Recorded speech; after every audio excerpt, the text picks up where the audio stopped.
a gente tem que ter prazer em buscar Deus. O nosso maior prazer tem que ser voltado para Ele, independente da circunstância da nossa vida. É triste a realidade que está se encontrando os cristãos hoje em dia, do século 21, é triste. Porque se a gente for olhar pela palavra da verdade, se a gente for olhar pelas escrituras, a gente vai ver que a Bíblia, no passado, mostrava cristão que era cristão de verdade, morriam por Cristo, era levado ao exílio pela desobediência, eram levados ao cativo, mas todas as vezes Deus dava uma oportunidade para o seu povo para se converter. Por isso que ele falava: se voltares, ó Israel, e tirares diante dos meus olhos as suas abominações, sim voltarás, e não andarás mais vagueando. Converte-te ao Senhor teu Deus, ó Israel, porque pelos teus pecados tens caído. Oséias capítulo 14. Deus todos os dias nos dá oportunidade para que nós possamos se converter de fato e de verdade. Mas o homem da atualidade, do século 21, da igreja contemporânea, eles querem realmente aquilo que Deus pode oferecer. A grande maioria não busca Deus pelo que Ele é.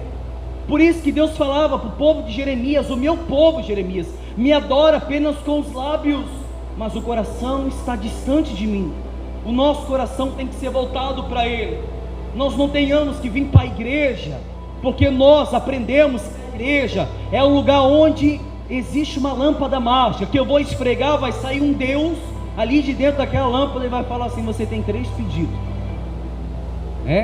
faça os seus pedidos. Ó Deus, eu quero que o Senhor pague as minhas dívidas, eu quero ter a minha cura da minha doença. Ou seja, eles acham que a igreja está ali para oferecer. Não, meu amigo, a igreja está ali para tirar. Como eu sempre falo, a igreja não é lugar de ganhar, é lugar de perder. Por que que eu perco? Porque eu entro na igreja e tudo que a minha carne ama, eu vou ter que deixar do lado de fora. Eu não posso me converter a Cristo e ser considerado como um velho homem ainda dentro da igreja. Por isso que eu sempre falo, quase todo culto, quase toda reunião, que a maior dificuldade do homem não é estar aqui dentro de uma igreja. Não, isso todo mundo faz.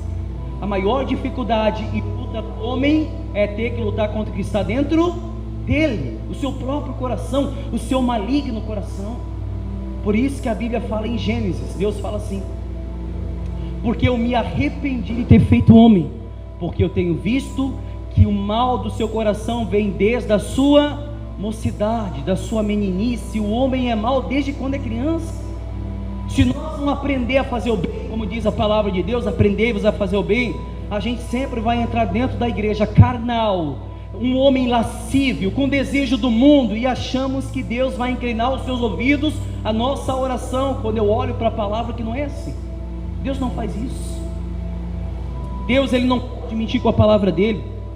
Se Ele diz que os olhos dEle estão inclinados a toda a oração que é feita sincera, se a Bíblia diz que os ouvidos dEle estão inclinados a toda a oração que é feita com um coração sincero, esses Ele vai ouvir. Agora, a oração que a gente sempre fala, que existe grau de oração na nossa vida, existe.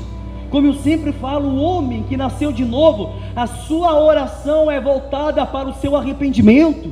Ele é um homem publicano, ele bate no peito e fala: Senhor, eu não sou digno do Senhor na minha vida, eu sou um pobre pecador, e como disse Paulo: miserável homem que sou, quem pode me livrar do corpo dessa morte?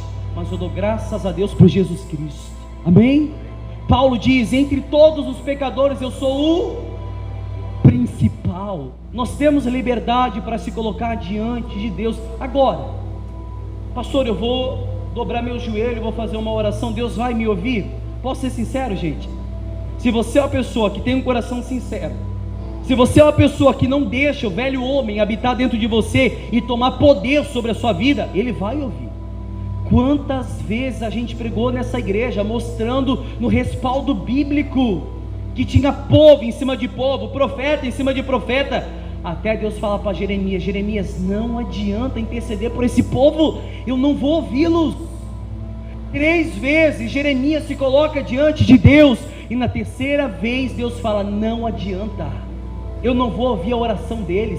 É um povo carnal, um povo que pensa nas concupiscências do seu próprio eu, é um povo que o seu Deus é o seu ventre.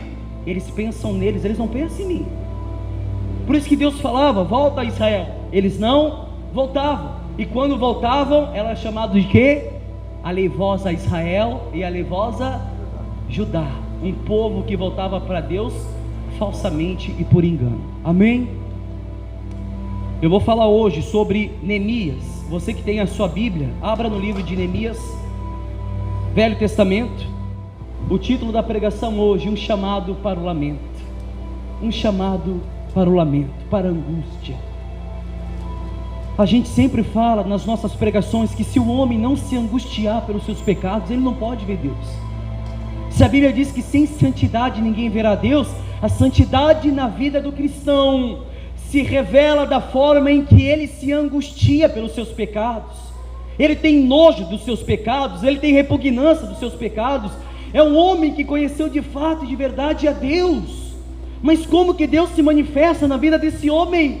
É um homem que sente desejo de agradar a Deus, que sente desejo, independente de como está o estado da sua vida, ou o estágio do seu eu, ele quer agradar a Deus. Amém? Que é coisa muito difícil hoje em dia. A Bíblia diz que por causa dos escolhidos, os dias seriam abreviados, porque se esses dias não fossem abreviados, até os escolhidos se perderia, por causa do pecado. O pecado, a cada dia que passa, crescendo na humanidade. O mundo hoje está enfermo por causa do pecado, e a geração não acredita que o pecado hoje em dia, porque muitos têm se acostumado com o pecado. Existem pecados que geram a morte, que hoje a geração do século 21 trata como se fosse algo normal. Como eu sempre falo, a fornicação, o adultério, a mentira, pecados deliberadamente cometidos com liberdade, que o homem comete com liberdade e não aflige a sua alma. Se o homem olhasse para a palavra da verdade, olhasse as escrituras e visse que mostra um Deus irado contra o pecador, que mostra um Deus que ele se ira quando o homem comete pecado com liberdade, meu Deus. A própria palavra de Deus fala isso. A Bíblia mostra um Deus que ele é justo, o seu nome é justiça. Como eu estava conversando com uma pessoa ontem, eu falei assim: se você comete um pecado e você colhe em cima daquele pecado, não cobra de Deus. Deus foi justo de imputar a justiça dele sobre você. Se a Bíblia mostra a listagem, meu Deus, de quem não vai dar o reino dos céus, e o homem continua praticando os mesmos erros, é mais que justo que Deus impute a justiça dele sobre nós. É mais que justo. Como eu sempre falo e sempre vou falar. Tem alguém que é bom aqui dentro, gente? Tem alguém que é bom? Romanos fala o quê? Não há um justo, não há um justo sequer. Não há quem faça o bem, não há quem busque a Deus.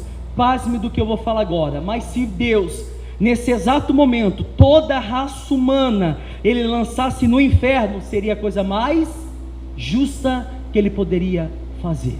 Mais justa. Por quê, pastor? Porque o homem é mau desde a sua meninice, desde a sua mocidade. Não há bondade dentro da gente. Se o homem puder guardar rancor, raiva no seu coração, ele guarda. Ele não olha para as circunstâncias do seu coração, ele não olha.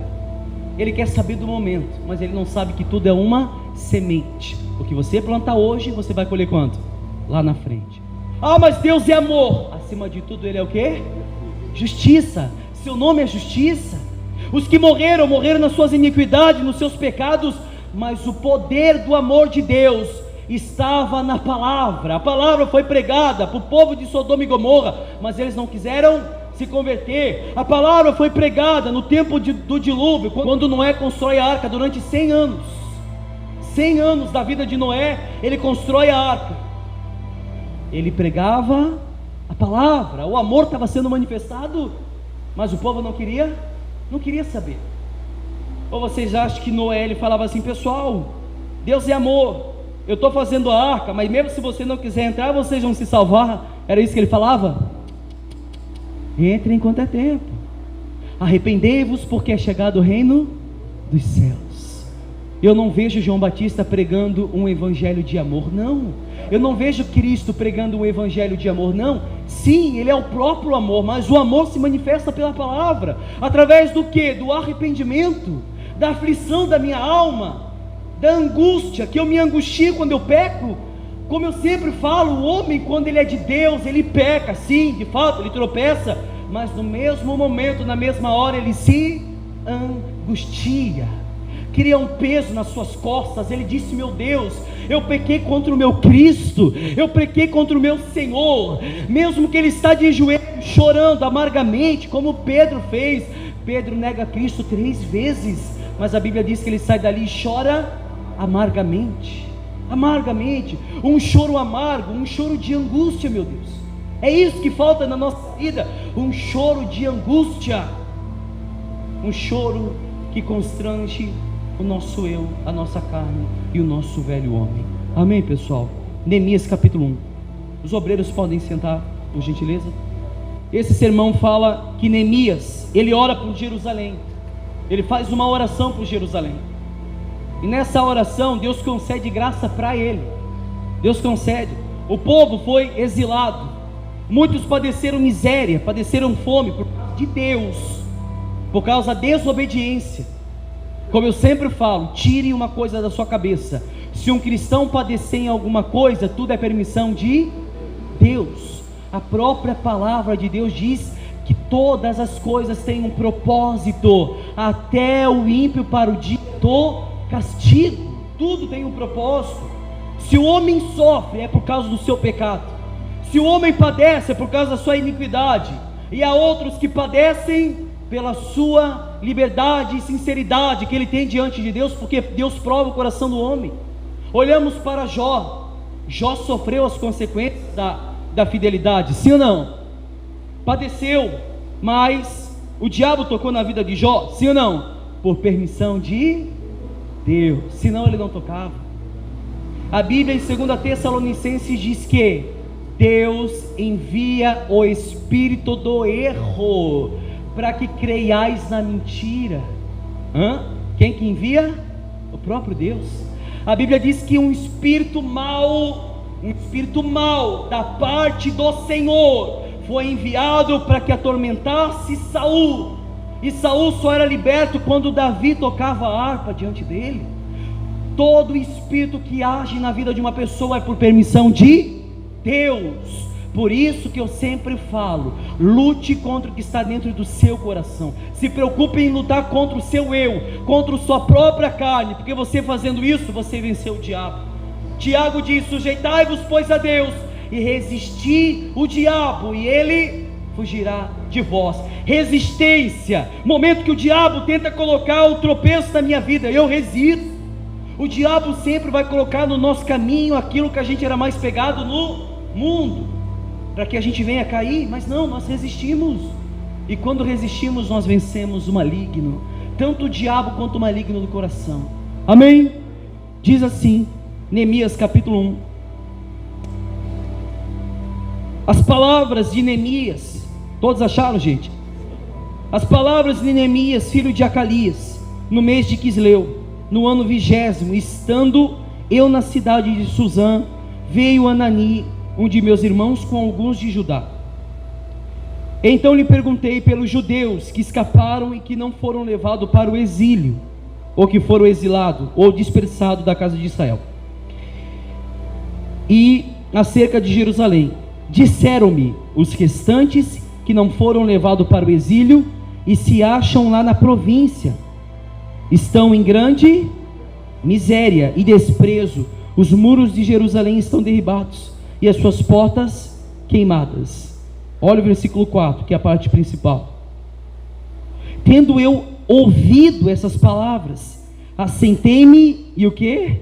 Chorei e lamentei por alguns dias, e estive jejuando e orando perante o Deus dos céus, e disse: ah, Senhor, Deus dos céus, Deus grande e Deus de amor, Deus temível, que guardas as alianças e a misericórdia com aqueles que te amam e guardam os teus mandamentos, estejam, pois, atentos os teus ouvidos e os teus olhos abertos para acudires à oração do teu servo, que hoje faço a tua presença dia e noite, pelos filhos de Israel, teus servos e faço confissão pelos pecados dos filhos de Israel, os quais temos cometido contra ti. Pois eu e a casa de meu pai temos o quê? Olha para cá um minutinho. Que forte isso, meu. Que forte isso. A Bíblia mostra o povo de Jerusalém, os irmãos de Neemias e alguns dos seus servos que estavam em Jerusalém, que escaparam do exílio. Chegaram para Neemias, falaram: Neemias, Jerusalém foi destruído, os muros foram derribados, a vergonha tomou conta de Jerusalém, o povo está padecendo fome, Neemias, o povo está padecendo escassez, o povo está no fracasso total. Trouxeram o relato de um povo fracassado, de um povo que desobedeceu a Deus, porque a palavra foi pregada no tempo do profeta Esdras. A palavra foi pregada, o povo não ouviu.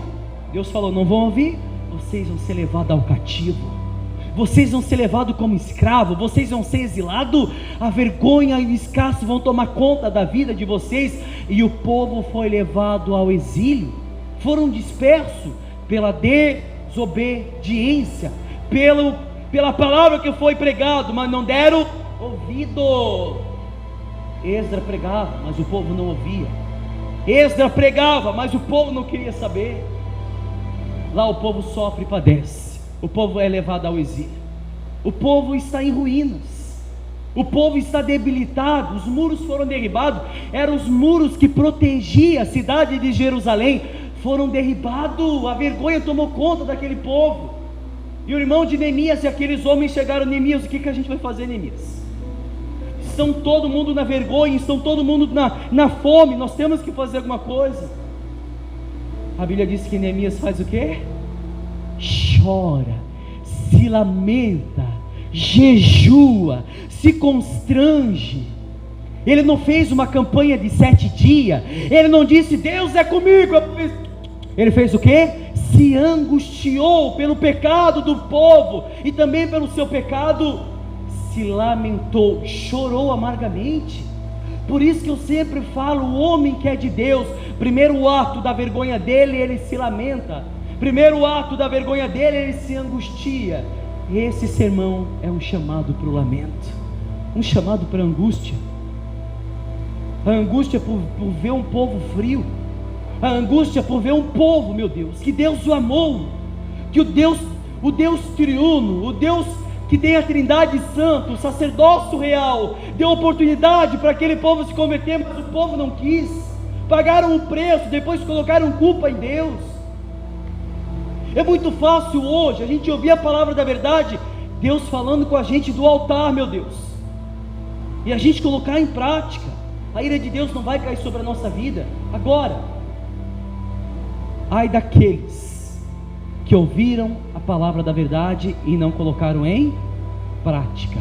A Bíblia diz assim: bom seria que não tivesse conhecido a palavra da verdade. Agora você conhece.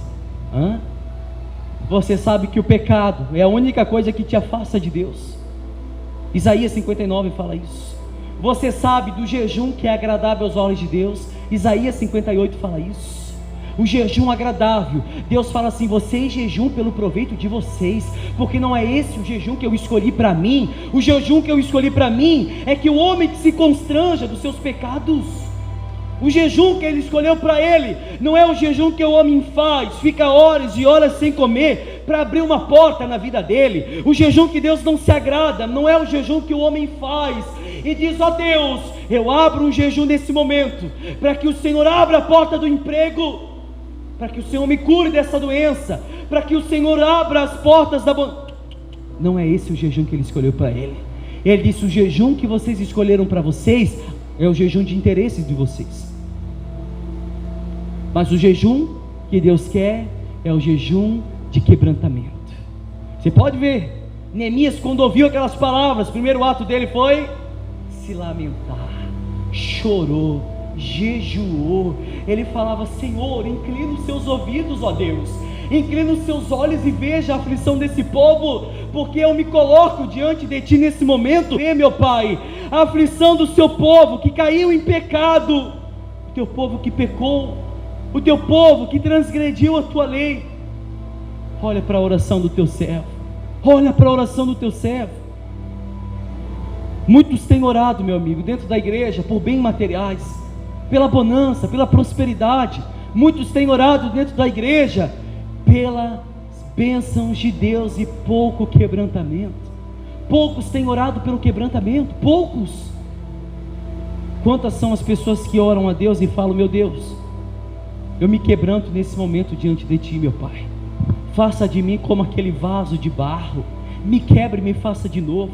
Que seja as Tuas mãos, meu Deus, me quebrando, mas me moldando, porque eu sei que se o Senhor fazer isso, a partir de hoje eu serei outra pessoa. Eu sei que se o Senhor fizer isso, se as Suas mãos, ó oleiro divino, se as Tuas mãos fizer isso na minha vida, eu sei que são as Suas mãos, e tudo que o Senhor fizer na minha vida será bem feito, será bem sucedido, porque tudo provém do Senhor, como está escrito na palavra da verdade. Quer comais, quer bebais, quer façais qualquer outra coisa, porém fazei tudo para a glória de Deus, tudo para a glória dEle. Tudo é feito para a glória de Deus, tudo. O povo levado ao exílio, para a glória de Deus. O coração de Faraó que foi endurecido, para a glória de Deus, para a glória de Deus.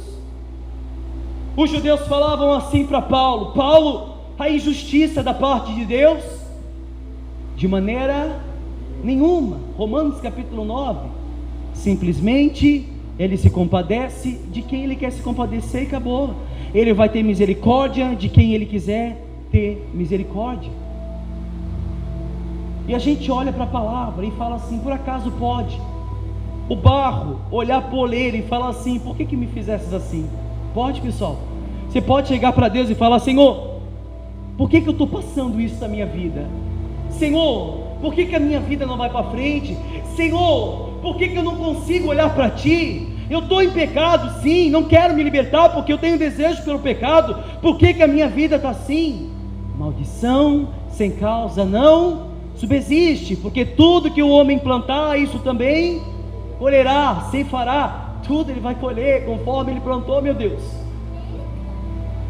Se você colher perversidade, não reclame, porque você plantou perversidade. Se você colher maldição, não reclame, porque você plantou maldição na sua vida, através dos seus pecados conscientes. Se você colher amargura, se você colher, como está escrito na palavra de Deus, vergonha, escasso, se você colher dolo, se você colher aquilo que não é agradável aos seus olhos, não reclame, porque foi isso que o homem tem plantado. O homem não quer Deus, o homem quer aquilo que Deus pode oferecer. Infelizmente, se você olhar pela palavra, é assim que acontecia no passado e também o que acontece hoje em dia. Se nós fôssemos cristãos de verdade, como eu falei semana passada, se nós fôssemos cristãos de verdade, na oração do Pai Nosso, quando nós falávamos para Ele: seja feita a Tua vontade, nós estaríamos que estar preparados para tudo o que fosse acontecer na nossa vida, porque é a vontade dEle. Deuteronômio capítulo 8 diz o quê? Que Deus coloca o homem passar fome no deserto, necessidade, para provar o que estava no seu coração. Deuteronômio capítulo 8, não é o diabo, pessoal, não é o diabo. Deus prova o coração dos seus filhos. Por isso que eu sempre falo: o único homem que não foi provado e pagou o preço, e hoje a raça humana paga o mesmo preço, foi Adão, porque a Bíblia diz que por um homem entrou o pecado no mundo. Através do pecado de Adão, nós colhemos esse fruto muito amargo. Nós colhemos esse fruto. Depois de Adão, Deus só veio provando o homem. Provou Abraão, provou Moisés, provou Isaac, provou todos. Ou seja, Deus prova o coração dos seus filhos. Se o homem, no seu novo nascimento, não for nascido, meu amigo, em angústia, se o homem, no seu novo nascimento, presta atenção no que eu vou falar agora para vocês. Eu estou na igreja, pastor, eu quero me converter. Se você nascer de novo, o novo homem que nascer dentro de você tem que nascer na angústia, na aflição de espírito. Tem que nascer assim, porque Deus vai olhar para aquele que constrange a sua alma. Lembra que a gente pegou e mostramos na palavra? E aqueles que Deus olha, Deus fala assim: aquele homem que eu olharei é aquele que aflige o seu espírito, é esses que Deus vai olhar. O homem que aflige o seu espírito, a sua alma, o homem que angustia o seu eu, que não tem mais prazer no pecado, mas quando peca lhe custa muito. O cristão de verdade peca também, ele também tropeça, mas o primeiro ato do pecado ele se arrepende. O primeiro ato do pecado ele se constrange. O primeiro ato do pecado ele se lamenta. Aflição, angústia e lamento. A própria palavra de Deus diz em Romanos 8:26: o Espírito Santo leva as nossas orações a Deus com gemidos inexprimíveis. Gemidos, angústia. O próprio Espírito Santo leva nossas orações com angústia a Deus, inexprimíveis. O que significa a palavra inexprimíveis? Que ultrapassa qualquer possibilidade de expressão. Indescritível. Não há nada que pode descrever uma oração do Espírito Santo que é levado ao Pai inexplicável. Não existe. A oração que é levada a Ele é levada com angústia. Amém? Por isso que a Bíblia diz: não sabeis vós que o Espírito que habita em vós sente ciúmes? Porque Ele leva as nossas orações a Deus com gemidos inexprimíveis. Amém, pessoal? Estão entendendo, gente? Vamos continuar aqui. Versículo 7. Olha o que Neemias fala ainda. Temos procedido de todo corruptamente contra ti. Olha o pecado do povo. Não temos guardado os mandamentos, a palavra, nem os estatutos, nem os juízos que ordenastes a Moisés, teu servo. Lembra-te da palavra que ordenaste a Moisés, teu servo, dizendo: se transgredirdes, eu vos espalharei por entre os povos. Mas se vos converterdes a mim e guardardes os meus mandamentos e o cumprirdes, então ainda que os vossos rejeitados estejam pela extremidade do céu, de lá os ajuntarei e o trarei para o lugar que tenho escolhido para lhe fazer habitar o meu nome. Esses ainda são teus servos e o teu povo que resgatastes com teu grande poder e com tua mão poderosa. Ah, Senhor, esteja pois atento os teus ouvidos à oração do teu servo e aos dos teus servos que se agradam de temer o teu nome. Concede que seja bem sucedido hoje o teu servo e dá-lhe por merecer perante esse homem. Nesse tempo eu era copeiro do rei. Neemias, ele quando vai orar, ele fala assim: Senhor, nós procedemos corruptamente contra a tua lei, nós procedemos corruptamente contra os teus estatutos, contra os teus juízos. Ele estava reconhecendo o erro deles, ele estava conhecendo de fato que eles erraram. Ele estava, um homem de Deus, Neemias, um homem de oração, um homem que no primeiro ato, diante de Deus, ele se afligiu. Ele falava: Senhor, nós realmente afligimos a tua lei, mas inclina os seus ouvidos, porque o Senhor mesmo falou que aqueles que transgredissem a tua lei seria exilado, porém aqueles que se convertessem, se arrependessem dos seus pecados, o Senhor traria de novo e fazia habitar na sua terra. Neemias estava lembrando Deus do pecado que eles cometeram, mas ao mesmo tempo lembrando a Deus da palavra da verdade. Ou seja, por que eles sofreram? Porque eles rejeitaram a palavra. Esse sermão que eu estou pregando para vocês, e entre todos aqueles sermões que eu preguei até hoje, todos eles serão testemunha no dia do juízo contra vocês. Testemunha. A própria palavra fala isso. Você vai chegar diante do tribunal de Deus, você vai ser julgado pelas suas obras, você vai ser julgado pelo que você fez e também pelo que você deixou de fazer. E aquilo que você fez: pastor, eu ajudei tantas pessoas, mas com qual intenção? Para ser visto? Vai ser julgado. O sermão que foi pregado, Deus vai falar: no momento do pecado você não se angustiou, no momento do pecado você não se lamentou, no momento do pecado você não se afligiu. Senhor, mas eu não sabia. Sabia, foi pregado. O sermão vai vir contra você no último dia. Esse sermão vai ser testemunha contra as nossas obras no último dia, porque a própria palavra de Deus diz que se abrirão livros, e se abrirá mais um livro, o livro das obras.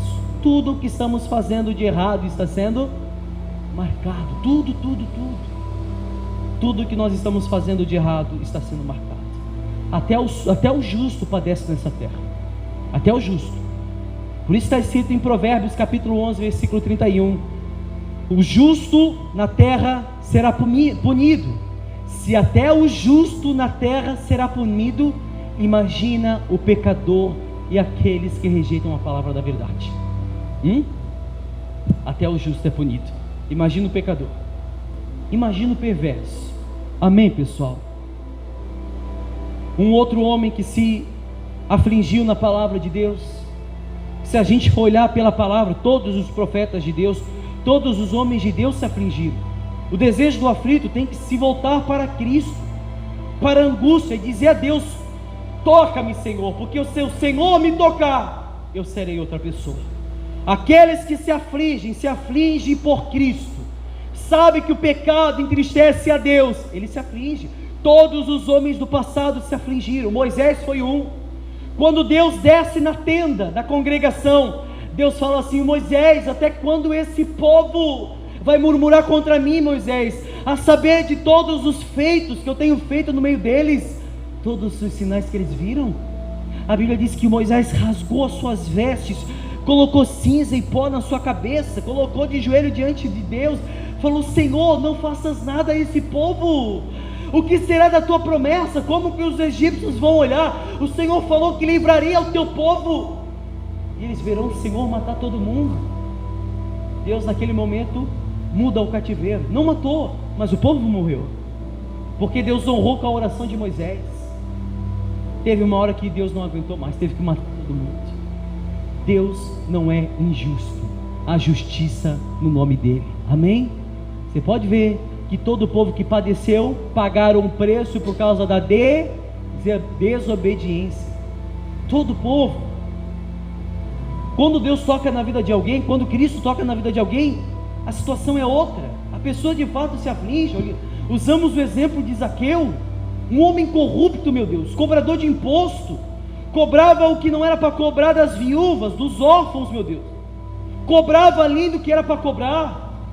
Um homem que ganhava nas costas de todo mundo. E quando ele ouviu falar que Cristo passaria naquele lugar, a Bíblia diz que ele sobe numa figueira brava, e ele olha lá para baixo e ele vê Cristo. E quando Cristo passa, disse: Zaqueu, desce depressa, Zaqueu, porque hoje me convém pousar em tua casa. Hoje chegou salvação no seu lar, Zaqueu. Zaqueu desceu depressa. A Bíblia diz que Zaqueu, em outras palavras, se constrange. Ele fala: Senhor, tudo aquilo que eu roubei, eu vou devolver 4 vezes mais. Reconheceu o erro, se afligiu, se converteu. Aqueles que Cristo toca não é mais a mesma pessoa. Amém? Se você é o mesmo, você não se converteu. Se você ainda não reconheceu o seu erro, o seu pecado, você não se converteu. Todas as vezes que Deus olhava para uma nação em ruínas, Ele procurava um homem de oração e batizava, meu amigo, nas águas da angústia. Tem uma passagem, deixa eu ver se eu acho aqui que eu marquei, Jeremias 4,19. Não precisa abrir, se você quiser abrir, pode abrir, mas está na versão da Bíblia King James atualizada. Jeremias fala assim, capítulo 4, versículo 19: Ai, que angústia, que tormento em minhas entranhas, chego a me contorcer por causa dessa dor que sinto, como se as paredes do meu coração não pudessem suportar tanto sofrimento.